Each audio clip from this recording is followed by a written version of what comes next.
$60,000 in damage around Lincoln Mall, including broken windows, doors, graffiti, and attempted fires. Several businesses, including the Chamber of Commerce office, were affected. LPD says the damage spans the entire weekend from overnight Friday and into last night. And no charges will be filed against an Omaha business owner in the shooting death of 22-year-old James Scurlock.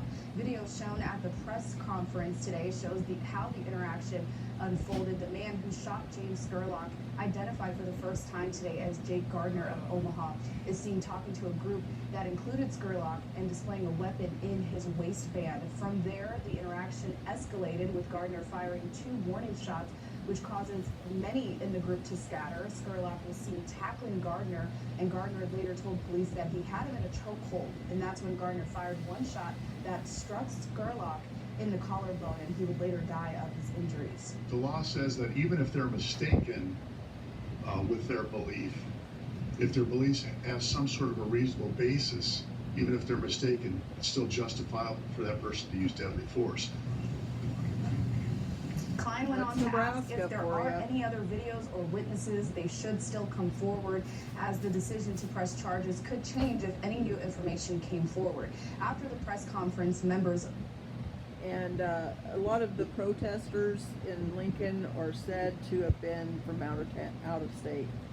And over the weekend, we saw buildings on fire, graffiti, and broken windows, and there were a lot of peaceful protests and some that were not. Today, Governor Ricketts thanked those who participated in peaceful protests over the weekend, and along with those who came out to volunteer and clean up the destruction caused to parts of Lincoln and law enforcement. He wants those who are hurting to know that he hears them, but says some actions this weekend were not okay. However, what we saw this weekend with the violence, loss of life, property destruction only takes away and detracts from the memory of George Floyd. Governor Ricketts says and what about all the other people that were killed?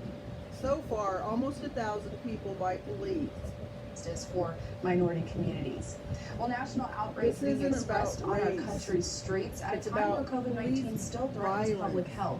With gatherings of thousands, public officials are urgently warning people to be careful this morning. NBC's Sam Brock has a story. As America's heartbreak finds a voice, we want change. It's been too long. How long are we going to take this? The nation's health hangs in the balance. National protests against the virus of racism unfolding at the height of a coronavirus crisis disproportionately hitting people of color. 495 white people have been killed by police so far this year. 394 being black people. The answer is that I'm worried about my safety. And over 200 Public officials watching protesters spill on the streets across America. Many wearing masks, but largely ignoring any form of social distancing, have sounded the alarm bell. I'm urging everybody to consider their exposure. We have worked very hard to blunt the virus curve. has In already Atlanta, been proven a city pulsating with activity, deadly, mayor has taken it a step and further. the media If you were again out protesting last night, you probably need to go get a COVID test this week. But those public pleas, coming as many police forces appear to be failing to set a good example. A lot of Atlanta's police chief walked are into a crowd with vaccine no injuries. face covering over the weekend. And LAPD officers without masks arrested demonstrators. Across the country, other officers standing with protesters, but ignoring mask and distancing rules. In Miami, police surround the perimeter of this Sunday protest, teeming with thousands. This protester tells me she feels threatened either way, virus or no virus. Because I could be dead tomorrow if I walk on the streets and a cop doesn't like me, or I did something, or I look like I'm doing something wrong. He can shoot me right there. What do you think when you see all of these protesters coming out and many of them are not wearing masks? Everybody's entitled to their opinion, but when you put other people's safety and health in danger, then that's wrong. Many opinions, but the undeniable threat of a second wave that could disrupt months of progress. For today, Sam Brock, media NBC News propaganda.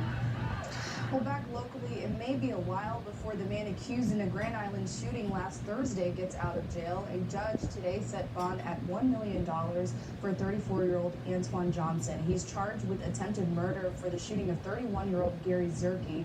Johnson also faces assault and weapons charges. Court records show the shooting happened after a drug deal that went wrong. Zerke was listed in critical condition Monday at an Omaha hospital, and Johnson's next court date is in July. And a Hastings man is dead after a rollover accident over the weekend near Hershey. The Lincoln County Sheriff's Office says 62-year-old Randy McCoy of Hastings died in that accident. It happened around 4 p.m. Saturday. The Lincoln Sheriff's Office says McCoy was headed west on I-80 when he left the roadway, entered the north ditch, struck a drainage culvert, and rolled multiple times. McCoy was not wearing a seatbelt at the time and was pronounced dead at the scene. Grand Island police are sorting through a series of crimes attributed to a pair of teenagers overnight, including at least 16 incidents of shooting out windows with a BB gun.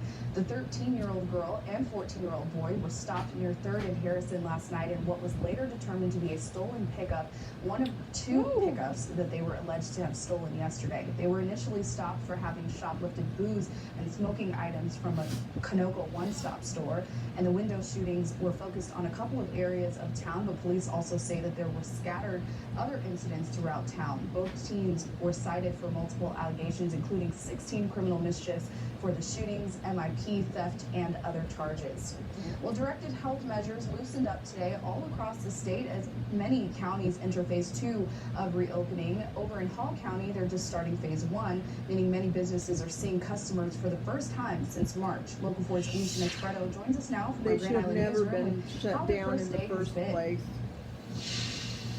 Well, Sarah, it has been busy to say the least. The businesses I've talked to, from hair salons to tattoo parlors, all say that they were slammed today.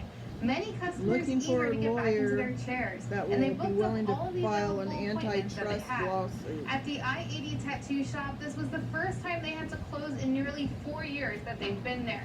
Typically open 7 days a week, today's customers were the first they'd seen since early March. The owner says they are completely booked for the entire week.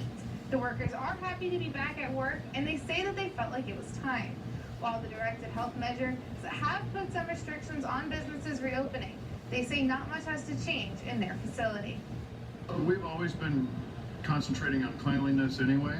So every time a customer gets done, we clean the surfaces, we sterilize the surfaces, the chair, anything that's used in the process is either disposed or cleaned.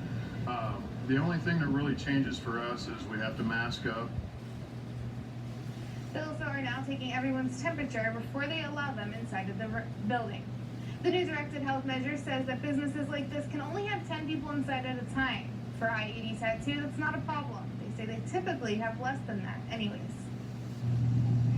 Thank you, Alicia. Well, CHI Health St. Francis is loosening up a This is few all restrictions placed on visitors to their psychological warfare. hospital. Effective today, patients will now be allowed to have one healthy adult visitor at a time come and see them at the hospital. In addition, minor patients, including newborns and those in NICU, will be allowed up to 2 parents or guardians with them at a time. And those in end-of-life care will also be allowed more than 1 visitor as determined by their healthcare team. St. Francis officials say that they've been successful in preventing the spread of coronavirus in their facility.